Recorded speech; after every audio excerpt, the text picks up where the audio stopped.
Бугарија не го признава ниту Макрон. Председателот Радев во улога на политички јастреб одби да отпатува во Париз да ја слушне можната сугестија од Франција околу можната деблокада на спорот меѓу Скопје и Софија. Политичката риторика во Софија се заострува и неја ја диктира шефот на државата Радев. Неговата нова идеја е бугарите на референдум да одлучуваат за спорот со Северна Македонија. Дали Бугарија одново ги подгрева националистичките страсти, наместо европскиот дух за посложените прашања да се наоѓаат заеднички идеи и решенија. Во наредните минути разговарам со историчарот Петар Тодоров. Добре дојдовте во емисијата и на почеток. Не ви се чини дека политичарите како да ја преземаат раководната палка од историчарите во обидите за изнаоѓање на решение околу деликатните историски настани и личности? Вака, прво, политичките проблеми може да ги решат само политичарите. Не можат историчарите да решават.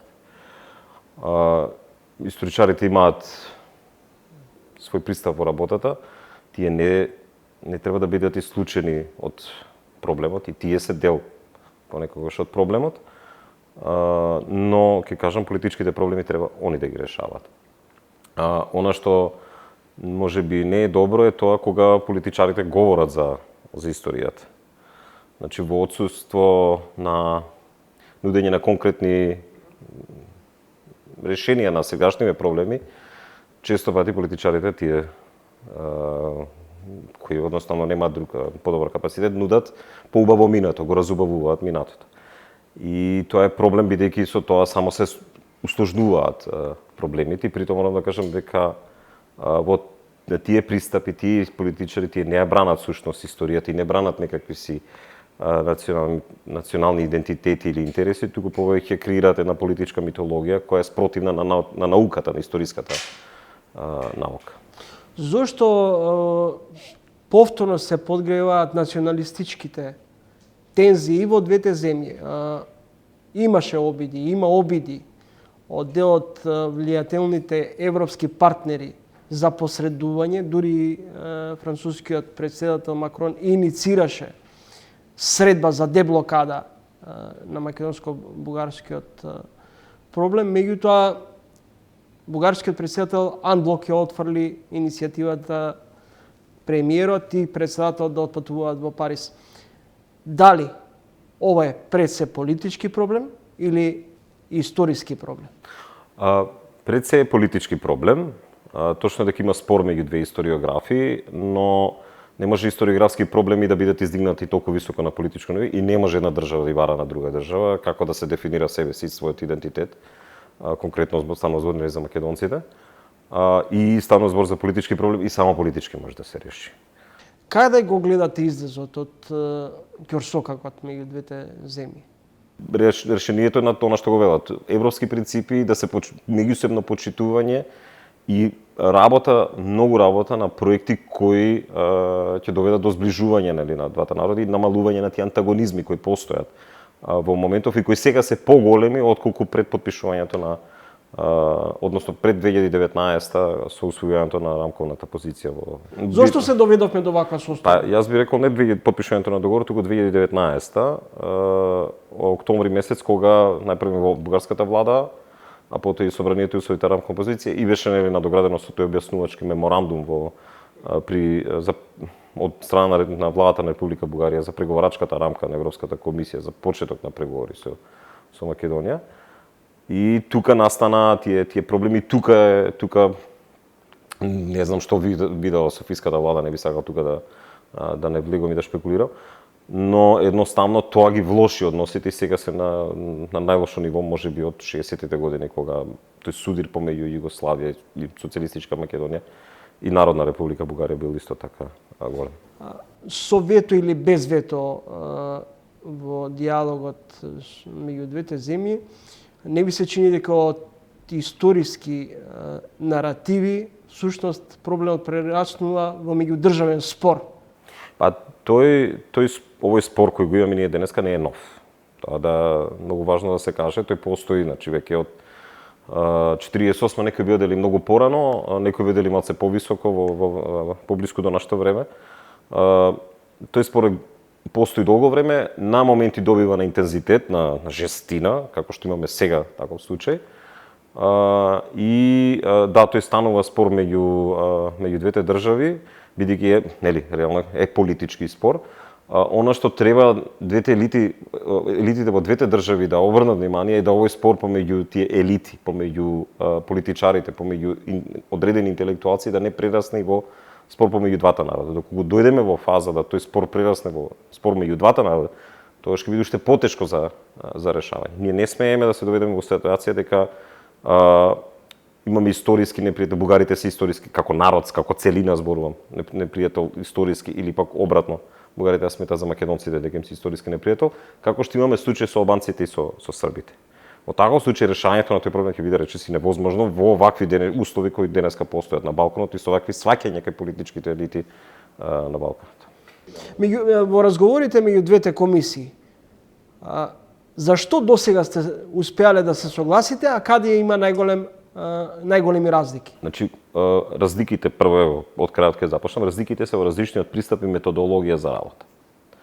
И од тука произлегуваат потоа проблемите на моменти на подолг период немање никакви резултати едноставно и на долги дискусии кои не даваат резултати. Комисијата, она што го работи комисијата е да даде препораки како да се подобрат учебниците. Значи комисијата не е тело кое треба да каже од утре вака сите ќе го толкувате минатото. Тоа не е наша работа, ниту пак некој сака да си ја земе таа улога, зборувам сега за нашиот тим, за оние луѓе кои сега работиме во комисијата од македонска страна. Имаме вторен аспект, тоа е што работевме во минатото, заеднички чествувања и тука мислевме на еден како можеме ние да помогнеме на еден символичен начин да покажеме пријателство, дека ете имаме некои личности кои се заеднички споделени, како сакате да ги наречеме, од минатото, кои денеска двете општества сметаат дека се нивни национални херои или дека се важни за нивниот историски развој или за нивната култура современа или современ идентитет. Значи, тоа е работата на комисијата. Како да успее на еден начин да помогне во надминувањето на тој спор, односно како на историјата да им одземе таа една алатка за политичка манипулација, односно да историјата не служи за мобилизирање на политичко мобилизирање на гласачи од страна на одредени политичари, како што ги гледаме денеска, кои ги има и во Софија, но за жал ги има и кај нас.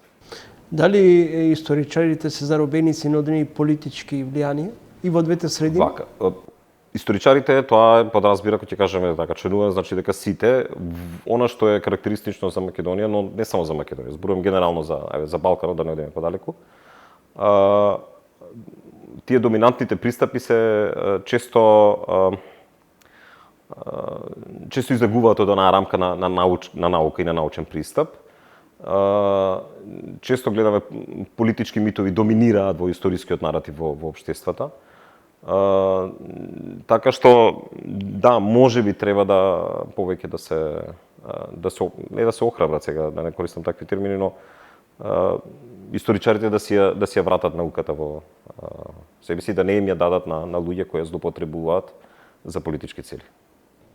Во ова време турбулентно во релациите меѓу Скопје и Софија, делот интелектуалната, но и политичка јавност сега всушност делат памет каде грешиме, зошто грешиме, каде треба да се фокусираме. Но она што остава впечаток е дека, сега говорам за бугарската страна, дека историските настани и личности за кои во преден план беше фокусот да ги надминеме одредените спорни точки, сега како да се наметне главното прашање е бугарите да бидат инкорпорирани во македонскиот устав. Можам да кажам само тоа дека не може историјата и комисијата да бидат во основата на договарањето, бидејќи политичкото договарање на две држави, бидејќи кога политичари се договарат за минатото, тоа е веќе, морам да кажам дека тоа е пристап кој води на многу лош пат и кој е веќе првиот голем аларм дека нешто авторитарно се случува, дека има тенденција на авторитарност во двете општества. И се надевам дека така ќе остане, дека ќе се разговара за некои принципи и критериуми кои имаат вистина европски вредности, а не да двете држави договараат нешто околу минатото. Тоа е работа на историчарите, на историографијата и таа дискусија, таа дебата помеѓу историчарките ќе продолжи, постои и ќе продолжи во иднината, никогаш нема да запре. Што бара бугарската страна конкретно да биде одстрането од македонските учебници, а на што инсистира македонската страна? Значи овака, од наша страна пристапот е да учебниците обрнат внимание, оние кои ги пишуваат учебниците, да се обрне внимание на проблеми поврзани со проблеми или прашања кои поттикнуваат националистички наративи, кои поттикнуваат некои сонови за големи држави, кои поттикнуваат да кажам негативни представи за другиот, мислам не само бугарин, македонец, во случајот или него муслиман, христијанин. Значи нашиот пристап е тоа, да се помогне како тоа образование да не поттикнува вакви проблеми кои денеска ги имаме, кои денеска ги живееме. При тоа да историското образование стварно послужи како алатка за развивање на критичко мислење за децата, бидејќи ќе земете сите тие декларации на Советот на Европа, на сите оние тела кои се занимаваат со образование, е дека историското образование треба да поттикнува критичко мислење. Сега не директно ќе ве прашам. Дали Гоце Делчев и цар Самуил треба да се заеднички да се прославуваат? Ние како комисија предложивме до двете влади заедничко учествување за цар Самуил. На начин кој кога ќе сметаат двете влади да го направат тоа. До сега не сме виделе некаква таква иницијатива од двете влади. Зошто го нема тоа? Не можам тоа чувствување не можам да ви одговорам, бидејќи не сум запознаен. Во однос на Гоце Делчев, ние како комисија работиме на веќе подолго време не дискутираме за тоа затоа што имаше моментум каде што кој сакавме да го искористиме во работата со учебниците, но како комисија работиме и дискутираме за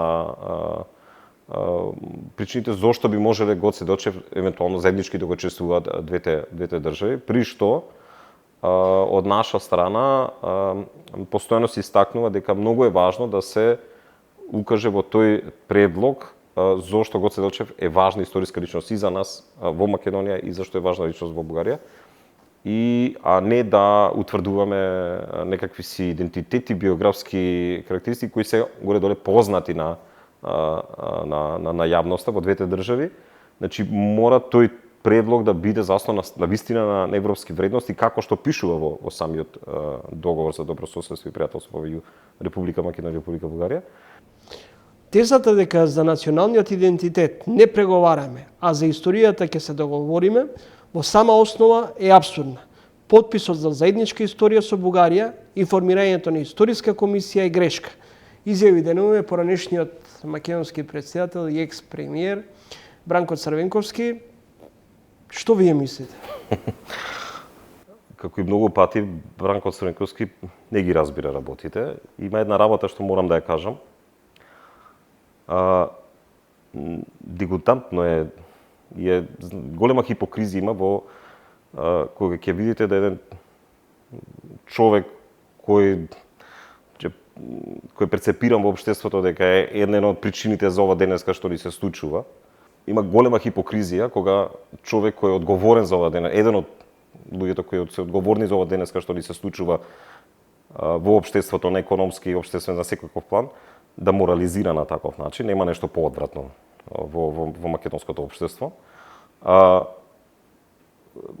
Како и секогаш повторно манипулира, поранешниот претседател и премиер на Република Македонија, манипулира со политиката и со договорот, но овој пат и со комисијата, поради што сметам дека треба да се каже нешто повеќе, а тоа е дека